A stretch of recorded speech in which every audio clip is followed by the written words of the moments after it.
La prochaine rentrée académique s'annonce sous de bons auspices à l'université de Kinshasa. La réhabilitation des résidences universitaires qui hier encore passaient pour une simple vue d'esprit est aujourd'hui une évidence. L'essentiel du travail a été au grand enchantement des étudiants qui déjà piaffent d'impatience pour renouer avec la vie de home dont ils ont été privés depuis janvier 2021 à la suite de leur déguerpissement forcé dans la foulée du mouvement de protestation enclenché contre la hausse des frais académiques. Nous souhaiterons que le chef de l'État revoie cette situation afin qu'il ouvre ses homes le plus vite possible pour que nous soyons logés une fois de plus. Et si je pouvais ajouter quelque chose par rapport à nos transports, il y a des étudiants qui souffrent énormément. Je pense que nous n'avons pas assez de bus pour l'UNIKIN. Et puis, déjà, les coûts de transport nous pèsent énormément. Nous ne sommes plus au home, nous sommes obligés de faire des allers-retours. Et je pense que ça pèse vraiment sur les étudiants. Si les chefs de l'État pouvaient revoir cela le plus vite possible, ça nous aiderait à évoluer et à nos petits qui sont derrière nous à étudier dans des conditions qu'il faut. Il y a toutefois des préalables à satisfaire avant la remise officielle de home à leurs bénéficiaires. Il s'agit entre autres de la problématique du transport qu'il faudra résoudre, mais aussi de l'épineuse question des étudiants étrangers sans famille d'accueil et en manque de logement à qui il faudra aussi offrir la possibilité de bénéficier d'un logement décent. Beaucoup d'étudiants de l'UNIKIN, certains viennent de l'étranger. Et arrivés ici, ils n'ont pas de place fixe pour y habiter. Et avec cette idée de home, ils peuvent facilement être logés ici au home. Et après les études, ils peuvent aller rentrer dans leur province ou bien trouver un travail ici. En tout cas, c'est vraiment une idée qui nous a vraiment plu. Mais nous demandons à ce que les choses s'effacent rapidement pour que déjà les activités reprennent au home. Je suis un peu touché lorsqu'on a dit qu'il y aurait un peu des conditions pour les relogements. Parce que j'ai entendu parler, on dit seulement ceux qui sont venus des provinces, ceux qui sont handicapés et ceux qui sont des finalistes. Mais nous nous inquiétons sur ça en ce sens qu'il y a des étudiants qui sont en G1, ceux qui sont en G2, qui n'ont pas de famille ici. Et ils ne seront pas logés. Donc c'est ça vraiment un peu le problème général de tout le monde. Il y a un critérium maintenant fixé pour être logé. Par exemple, on ne pourra loger que 4 catégories d'étudiants. La première catégorie, ce sont les finalistes. On ne va loger que les étudiants finalistes et les étudiants pré-finalistes du second cycle. Ça, c'est de 1. De 2, on va loger les étrangers. Les étudiants étrangers. Ils seront logés. 3. On va loger les étudiants avec handicap qui entrent dans des cas sociaux. Et puis, 4. On va maintenant loger les étudiants qui apportent des preuves que leurs parents ne sont pas à Kinshasa, ils viennent des provinces, et cela est attesté par des documents propices, eh bien, ils viennent des provinces, et à ce moment-là, on peut les loger parce qu'ils n'ont pas de famille d'accueil à Kinshasa. Et ceux-là, ils vont être logés. Donc, je reprends bien, les finalistes et les pré-finalistes, les étrangers, les étudiants étrangers,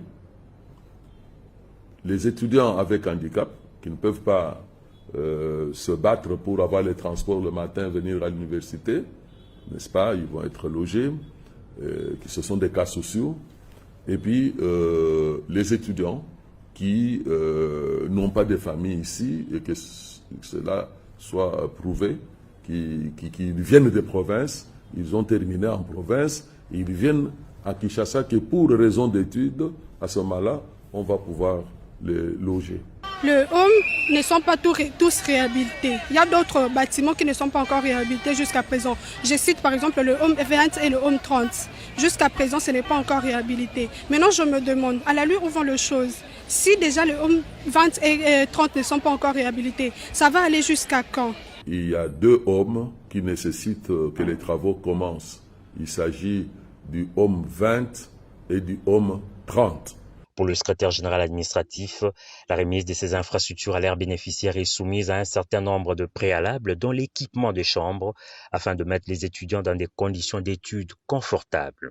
Ce que l'on a souhaité, c'est que les homes retapés, que les étudiants ne puissent pas les occuper en amenant les équipements de la cité. C'est-à-dire, il fallait éviter que chaque étudiant amène son petit réchaud, il fallait éviter que chaque étudiant amène son lit. Alors là, ce n'était pas nécessaire. Les équipements sont déjà là, dans les homes, et maintenant, après équipement, dès que on nous remet les homes, maintenant, on va s'adresser à la hiérarchie pour recevoir des instructions relatives au logement des étudiants. Au-delà des préoccupations purement académiques, la maintenance de ces infrastructures ainsi que la sécurité du site constituent un tout autre challenge pour lequel le comité de gestion de l'UNIKIN se doit de rassurer. La garde universitaire, qui a besoin de 1000 unités pour être opérationnelle, n'en compte actuellement que 270, ce qui ne garantit pas l'efficacité attendue de cette structure. Entre-temps, l'état dans lequel se retrouve le Home Plateau, à peine réhabilité, laisse perplexe tout visiteur et soulève des questionnements quant à la gestion efficiente de ces ouvrages à moyen terme. De quoi interpeller les autorités académiques ainsi que le ministère de l'Enseignement supérieur et universitaire sur le besoin d'assainir le site en instituant une brigade de salubrité le plus rapidement possible. Si la hiérarchie dit que c'est l'université qui va pouvoir entretenir les hommes, gérer tout ça, on le fera, mais moyennant renouvellement du personnel de l'université qui a trop vieilli pour assumer les travaux d'entretien des hommes. C'est du grand travail. L'augmentation du nombre d'auditoires aura cependant un effet d'entraînement sur le volume de la masse estudiantine à gérer dans le home.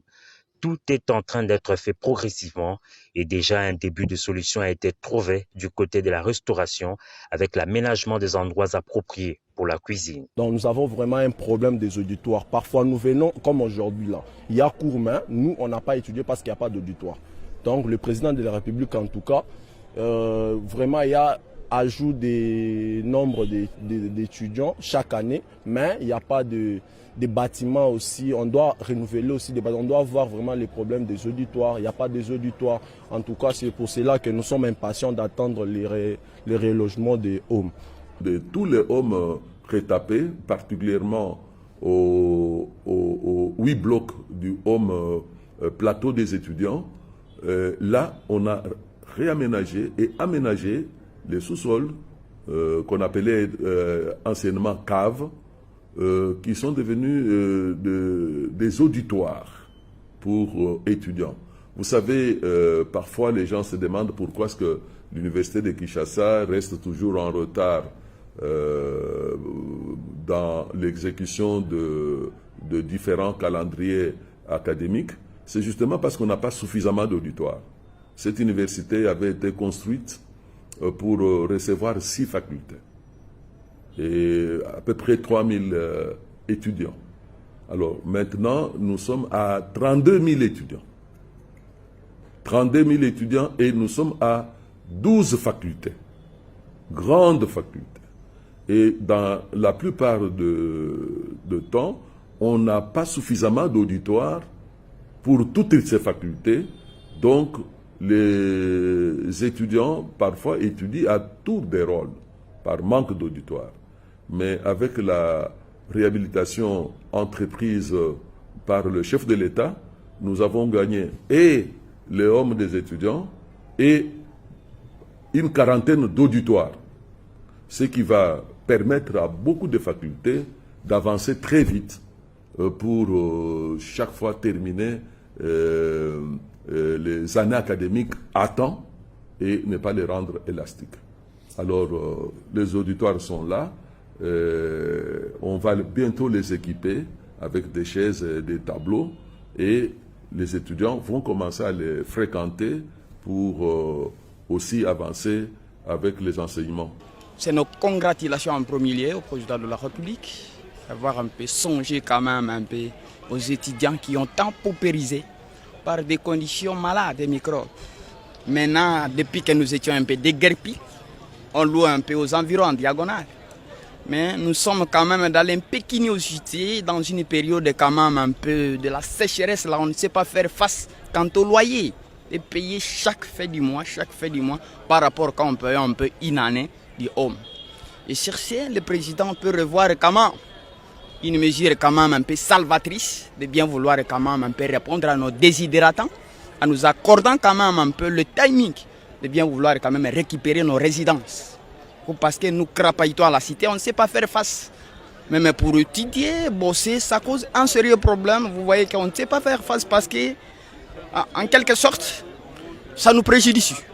Ceux qui sont en GDG 3 et L1, je souhaiterais pour les homes qui sont déjà réhabilités, le home Plateau, le home Vatican, le home 80, le home, même le home 10, je souhaitais à ce que le président fasse d'une manière un peu plus vite pour loger certains étudiants qui souffrent depuis ce temps, qui souffrent même pour ce qu'on appelle le manque d'un logement. Là, nous passons vraiment une période très difficile de payer les loyers chaque fin du mois, donc c'est très difficile. Mais nous souhaitons les renouvellements du home pour nous permettre en fait aussi d'épargner quelque chose état étudiant. Au-delà de tout, les étudiants ont aussi leur part des responsabilités car il leur appartient de maintenir en état l'ouvrage mis à leur disposition en se soumettant au respect strict du règlement des résidences édicté par l'autorité académique. Quand ils rentreront, bien respecter les règles du jeu, les règlements de résidence qui est dans le vademecum du gestionnaire des institutions d'enseignement supérieur et universitaire, et ils doivent maintenir, n'est-ce pas, les installations propres, doivent jalousement garder leurs chambres propres et se soumettre à la discipline que nous imposerons. Parce que tout étudiant qui ne respectera pas le règlement, n'est-ce pas, de résidence, il sera complètement délogé. Il appartient aux autorités académiques et au gouvernement d'accélérer le processus de relogement des étudiants dans le home, de sorte à être en phase avec le programme quinquennal du chef de l'État, Félix-Antoine Tshisekedi Tshilombo, qui, en son point 8, prône l'éducation comme clé du changement et principal ascenseur social.